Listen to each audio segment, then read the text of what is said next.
Donc voilà, je vous présente Raoul de la Rosa, qui est le grand spécialiste espagnol et au-delà des frontières sur les variétés espagnoles et notamment les variétés conduites en lait fruitière. Et c'est aussi le papa d'une variété, puisqu'il a créé la Chiquitita. Voilà, donc il va vous présenter toutes ces variétés. Bonjour, perdón que no sé hablar francés, pero intentaré hablar en español despacito.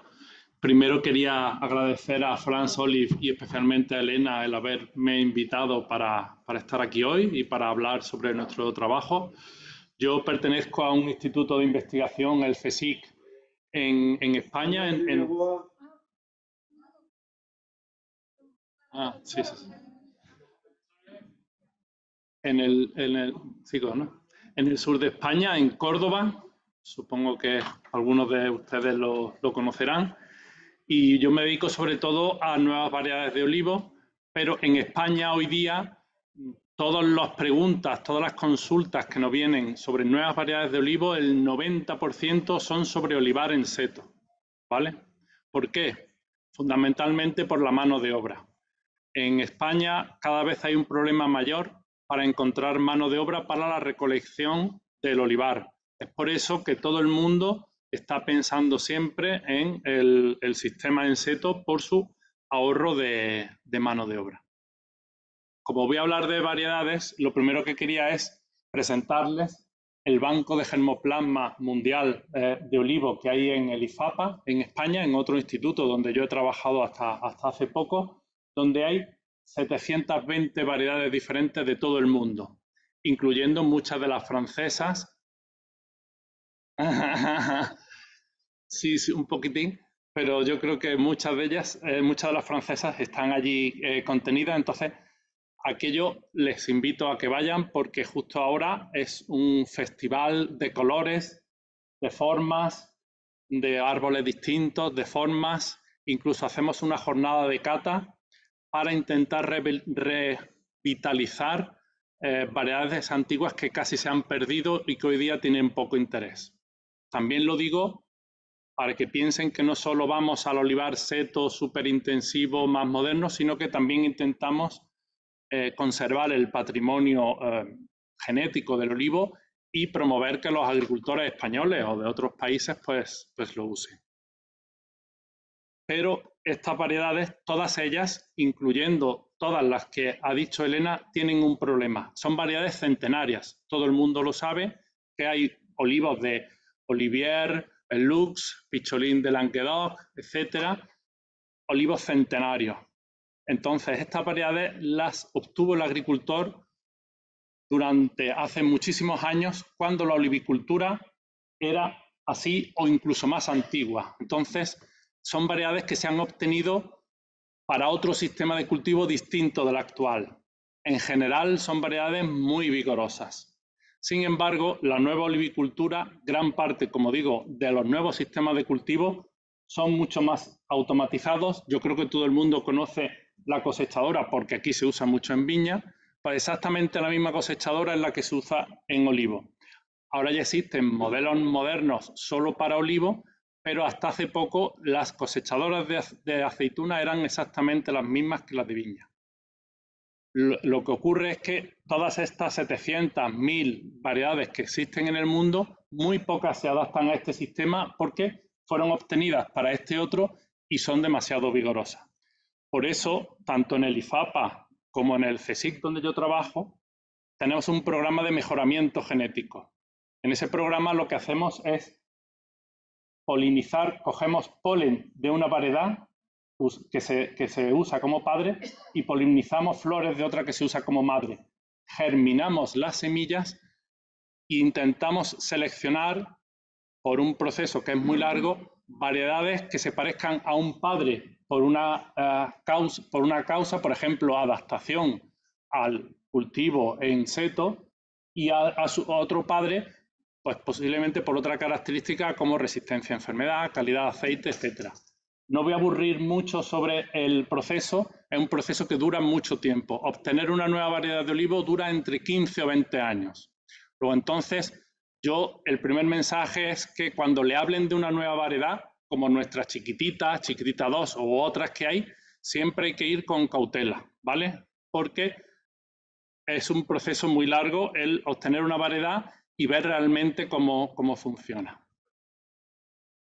Aquí les muestro la diferencia entre una variedad tradicional a la izquierda muy vigorosa, que tiene poca ramificación, y una variedad a la derecha más pequeña, más enana, más compacta y que sí está adaptada al cultivo en seto. Esta variedad sí estaría adaptada al cultivo en seto y esta no. De todas las variedades tradicionales que hay, como digo, hasta 1000 variedades, incluso más, solo arbequina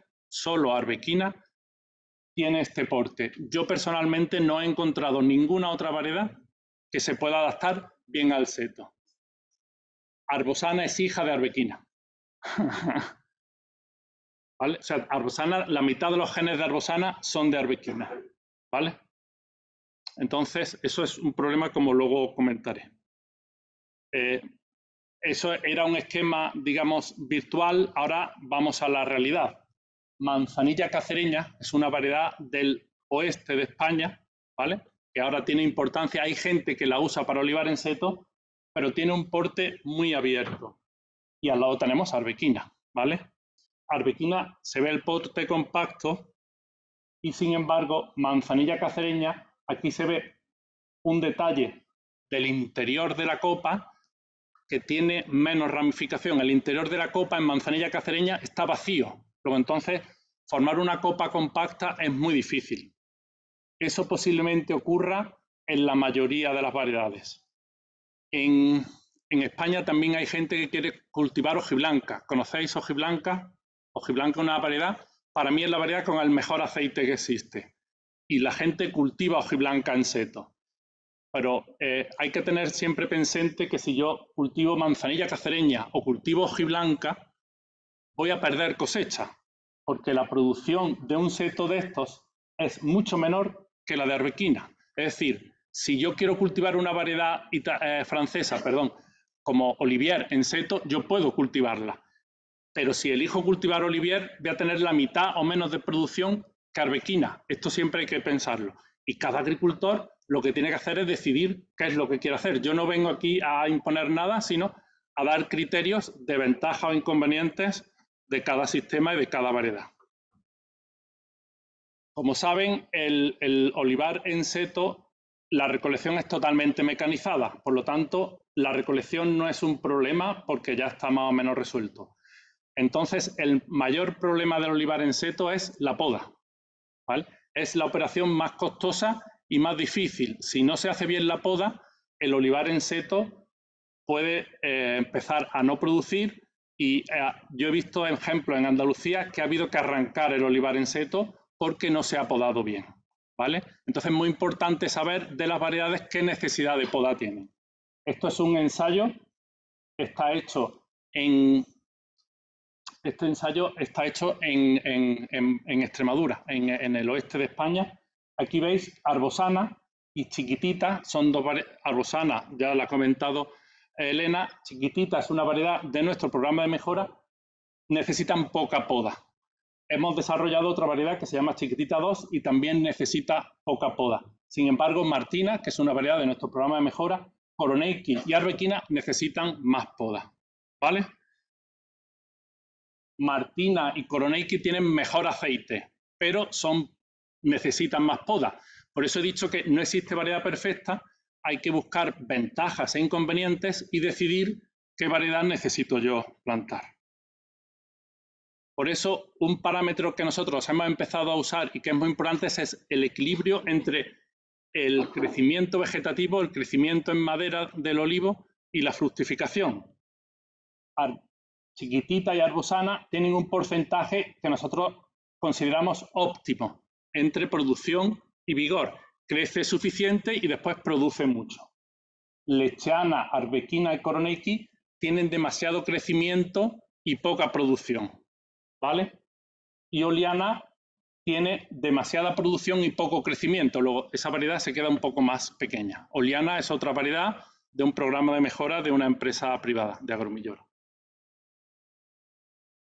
También estamos haciendo futuros variedades, futuros cruces. Esto es un compañero mío. Este olivo no se podó en 6 años y no ha subido de altura. Eso es lo que intentamos, el tener variedades nuevas que sean muy compactas y que necesiten poca poda. Pero esta variedad solo estará disponible en el futuro. Ha hablado Elena antes de la polinización. Esto es muy importante y sobre todo es muy importante en áreas donde el olivo no es el cultivo principal. El mensaje principal es que el olivo no se autofecunda, necesita polen de otra variedad para fecundarse. Alguien, supongo, habrá estado en Jaén o en Córdoba. Allí es lo que llamamos un mar de olivos, todo es olivo. Y en Jaén todo es picual. Pero nosotros hemos ido a esa zona, hemos cogido frutos de picual y por ADN hemos visto quién es el padre. Hemos hecho un test de paternidad como el que se hace a los famosos. Tanto yo supongo que en Francia y en España, pues nosotros hemos hecho lo mismo, pero al olivo. Y siempre hemos visto que el padre era hojiblanca, arbequina, del otro grupo, ¿vale? O sea que picual nos es autoincompatible. Chiquitita, nuestra variedad también, arbosana y arbequina son autoincompatibles. Y después las relaciones de compatibilidad, ya ha hablado Elena y no voy a decir, solo Coroneiki parece que se puede autofecundar, pero hay un poco de discusión científica en este tema.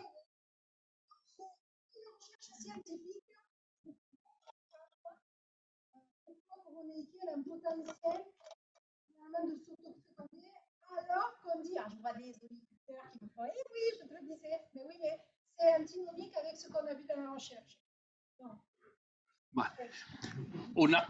Otra cosa de Coroneiki que me interesaría destacar, casi todos nuestros experimentos están en el valle del Guadalquivir. El Guadalquivir es un río que hay en el sur de España donde la temperatura siempre es alta. Coroneiki ahí tiene mucho vigor y no está adaptada al cultivo en seto. Sin embargo, tenemos un ensayo en Granada. En Granada hay una sierra, de hecho, allí está Sierra Nevada, que es, allí está la estación de esquí más al sur de toda Europa, ¿vale?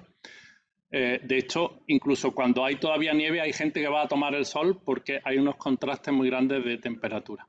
Pues allí tenemos un ensayo de Coroneiki y parece que va bien, porque hace más frío y la estación de crecimiento es mucho menor.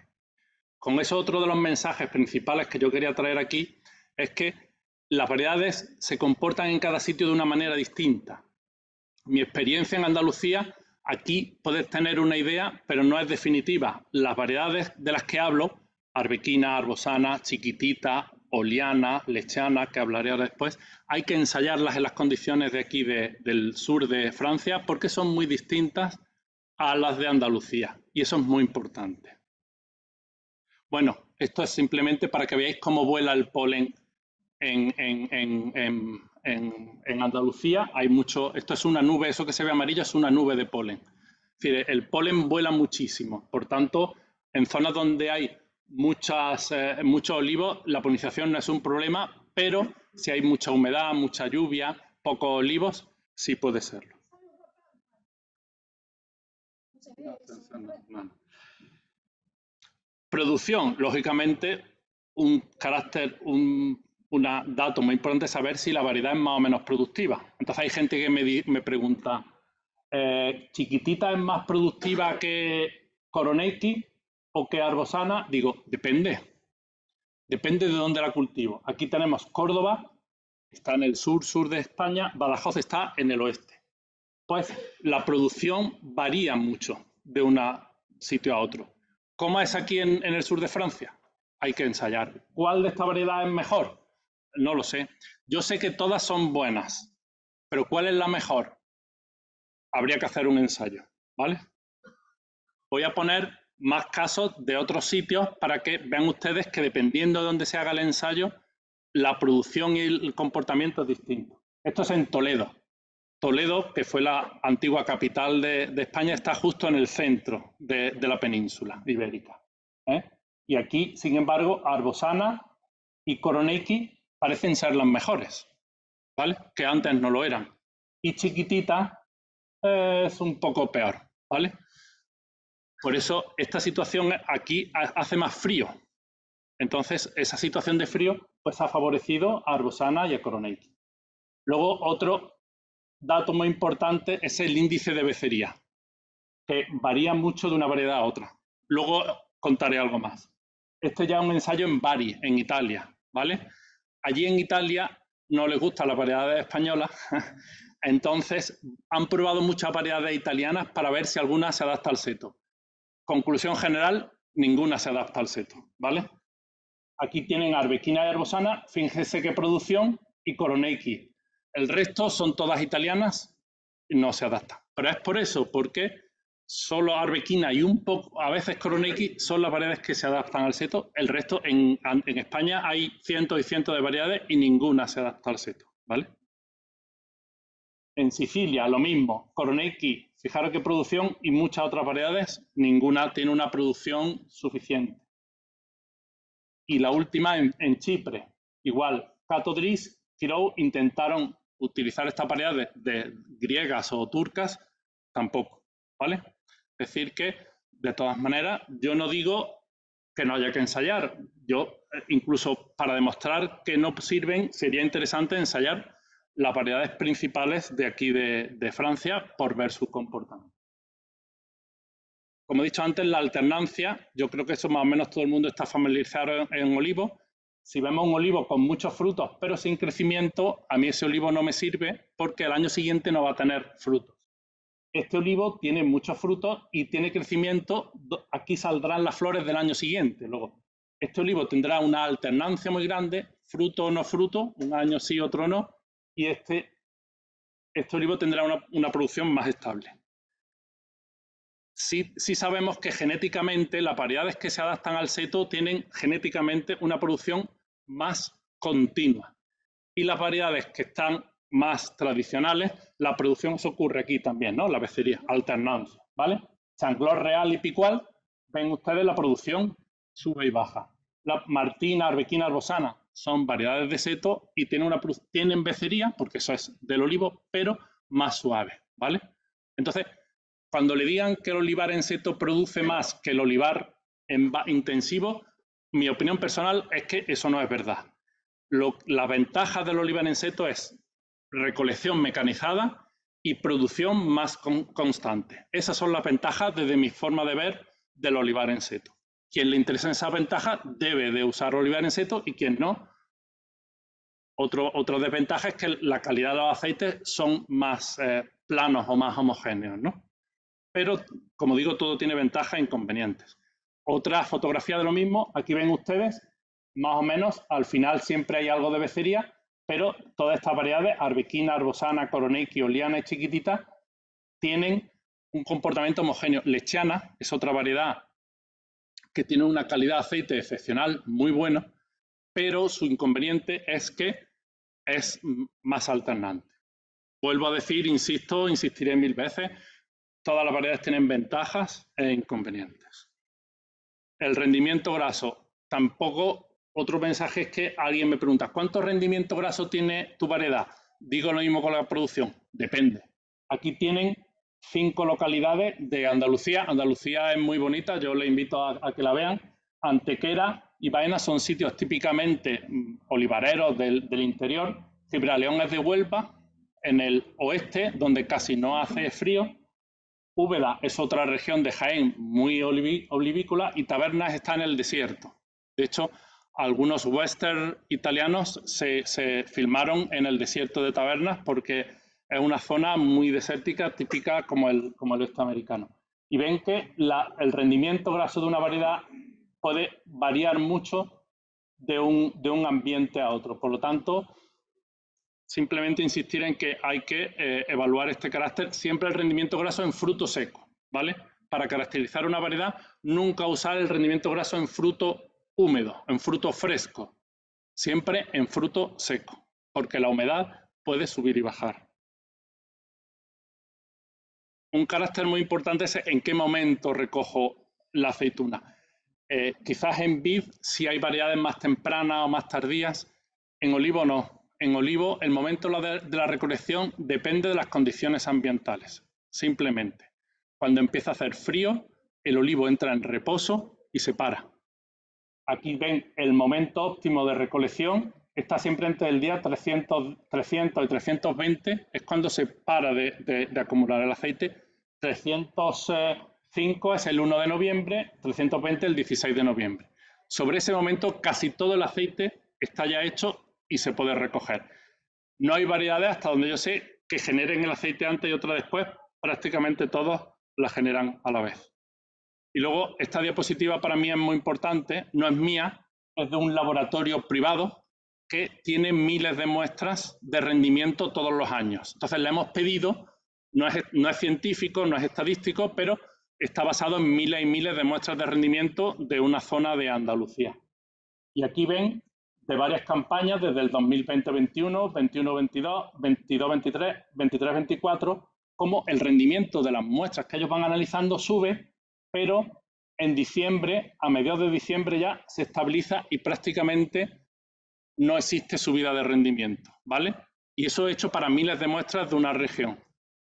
Una cosa que también les quería informar, que desgraciadamente en Andalucía este año la cosecha es mala, hay poca producción, pero encima las muestras que está recogiendo este laboratorio nos dan un rendimiento este año muy inferior al resto de los 5 últimos años. ¿Por qué? Porque en Andalucía, no sé aquí, pero en Andalucía y en España estamos sufriendo una sequía terrible.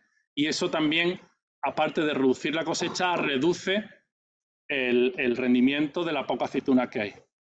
Por lo tanto, si tienen aceite, guárdelo, el precio del aceite posiblemente subirá.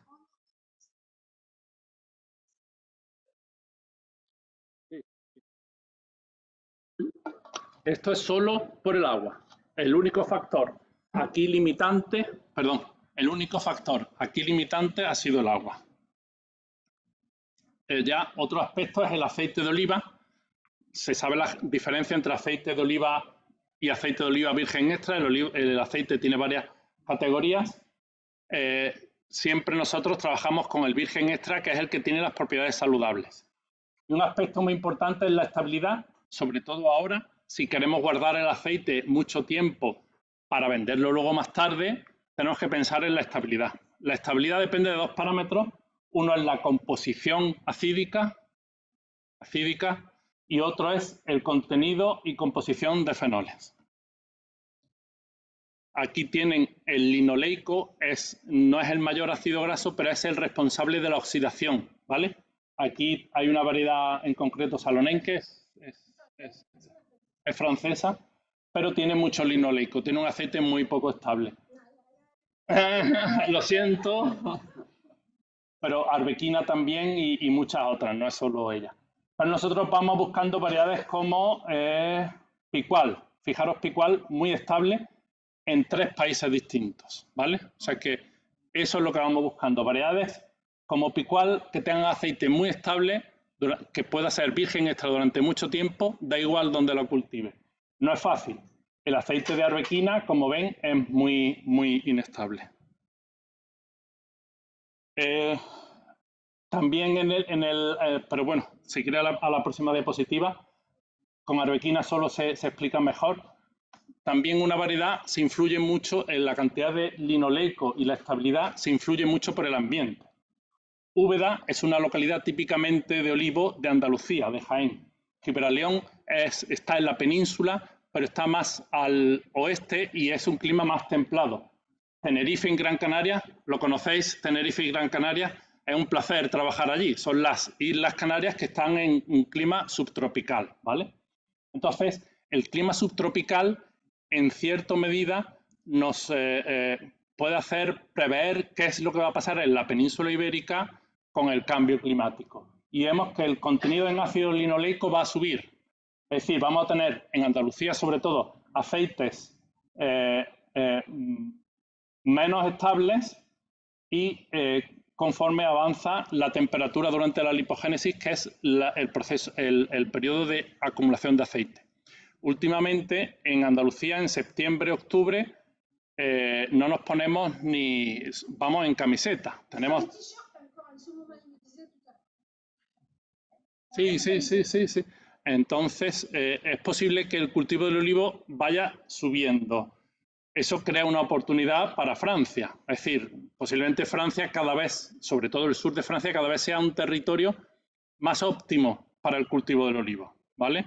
Y el nuestro, desgraciadamente, cada vez menos, o tendremos que ir a variedades con mucha estabilidad y no cultivar arbequina. No sé si conocen Cádiz. Por poner un ejemplo del clima de Cádiz, la vendimia, allí empieza la segunda semana de agosto, un poquito antes que aquí, ¿no? ¿Vale? ¿Sí? Sí, por el cambio climático, ¿no? Bueno, pues allí el aceite de arbequina, cuando sale de la almazara, de la producción de aceite, ya muchas veces casi sale rancio por su poca estabilidad. Cuando habla de la estabilidad del aceite, no es la producción de mango, ¿eh? Porque en Canarias y Tenerife el crecimiento y la producción de frutos es difícil por la tecnología de... Sí, pero aquí es estabilidad efectivamente del aceite, es decir, que el aceite se enrancia pronto, de lo que quiero decir.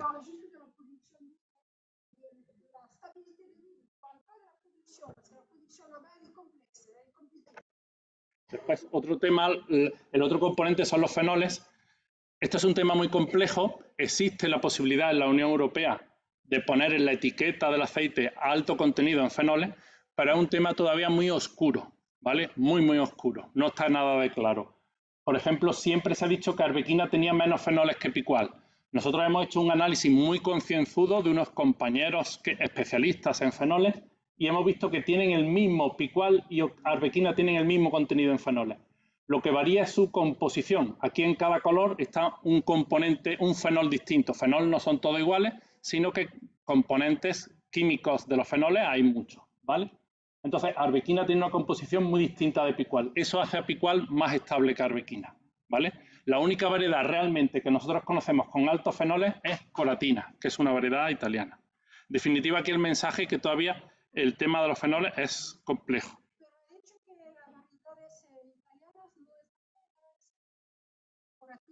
Sí, está bien de fenoles, pero mal para el ceto. Dentro de las variedades que sí está bien para el seto, la estabilidad varía muchísimo. Koroneiki y Lechana son y también chiquititas tienen una estabilidad alta, ¿vale? Pero luego hay otras como Oliana y Arbequina de baja estabilidad. Esto también es importante a la hora de elegir la variedad que nosotros vamos a cultivar. Y otra variedad que nosotros tenemos, Martina, que hemos comparado su estabilidad con arbequina en distintos ambientes, distintas localizaciones, y siempre tiene una estabilidad muy alta. Luego, Martina es una variedad muy vigorosa, es más vigorosa que otras, pero tiene un buen aceite. Bueno, ya por ir terminando, voy a ir rápido el resto de diapositivas. Estas son las tres variedades que nosotros hemos registrado. La chiquitita, la que tiene el porte más compacto, pero la que tiene más porcentaje de oleicos, más fenoles y más estabilidad es Martina, ¿vale? Después también aquí Verticillium, entiendo que no es un problema grave. Aquí tenemos tres variedades resistentes a verticilosis, pero entiendo que aquí no es un problema. Esta sí. Esta diapositiva, luego tampoco quiero entrar mucho, pero bueno, existe datos sobre la resistencia a distintos problemas de hongos aéreos y bacterias del olivo. Repilo.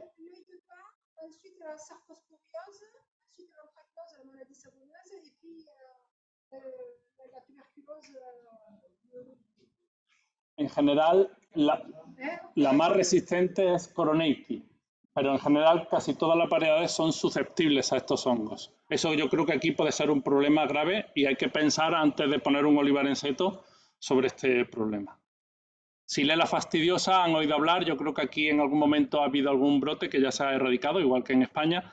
De todas maneras, hay variedades susceptibles, la mayoría, y solo lechino y otra que se llama FS17 son resistentes, pero no es un problema, pienso, que haya que pensar para elegir una nueva variedad. Luego, entonces hay que pensar que existe, pero tampoco ahora mismo hay que tomar decisiones sobre ello. simplemente mencionar, no tengo datos, pero existen otras variedades de las que yo no he mencionado datos, pero habría que ir al vivero o a la empresa que produce para preguntar. Yo simplemente voy a decir que están un poco saliendo ahora mismo, como son Coratina, Coriana de Agromillora y 15 de Todolivo y Sultana de otra de Balam. Sobre estas variedades y sobre otras más que puedan surgir, mi opinión es que hay que irlas ensayando y probando poco a poco. Plantar grandes extensiones de una variedad que está poco conocida, personalmente no creo que sea un buen criterio. Si alguien tiene planteado ir renovando una finca, ir plantando olivo en seto poco a poco, la primera vez es bueno hacer un pequeño ensayo y ir probando varias variedades para ver cuál es la que mejor se adapta. Y lo que se ha dicho antes, Elena, de que las plantaciones multivarietales son muy importantes, sobre todo por el tema de la polinización cruzada y sobre todo en sitios donde el olivar no sea lo más frecuente. Una cuestión genética que también es de importancia, he dicho que todas las nuevas variedades son hijas de arbequina. Esto quiere decir que en el futuro, si no se remedia, muchas de las nuevas plantaciones tendrán todos los genes de arbequina, y es una pena porque el patrimonio genético de Francia, de España y de muchos países es muy grande, y si surge algún problema o alguna enfermedad a la que arbequina es sensible, pues podría ser un poco un desastre. Y ya para ir terminando, insistir en que el olivar ecológico en seto es una posibilidad interesante, que nosotros hemos hecho algún ensayo plantado en 2020 y que ha tenido, su primera recolección en 2022, es decir, que es una opción interesante. Aquí el problema de las enfermedades aéreas habría que pensarlo antes de poner un olivar ecológico, porque a veces pueden ser difíciles de controlar, pero es una opción. El secano aquí a lo mejor no es tan importante como en España, pero que sepan que en España que llueve mucho menos que aquí, hay ensayos de olivar en seto en secano y están dando resultados muy interesantes. Bueno, pues por eso es bueno. Y aquí, pues, nuestra variedad chiquitita, pues parece mucho más adaptada a falta de agua que arbequina, que se queda sobre todo su fruto muy pequeño en el caso de esto. Y ya está, insistir en que la experimentación local, fíjense ustedes, esto es Andalucía, la cantidad de ensayos que tenemos en toda Andalucía, porque la experimentación local realmente es muy importante para determinar qué variedad se adapta a condiciones ambientales distintas. Y como conclusiones, ya las pueden ustedes leer, yo en francés no sé leer, pero bueno, que existe una gran variabilidad genética en olivo, que es necesaria para el futuro de la olivicultura. Que se necesita, ¿no? Y que nuevas variedades se necesitan para olivar en seto porque hay muy pocas, que hay un peligro de erosión genética y la experimentación local es muy, muy importante. Y ya está, aquí tienen mi correo electrónico y el Twitter en el que trabajamos mi compañero Lorenzo y yo, y nada más, muchas gracias por su atención.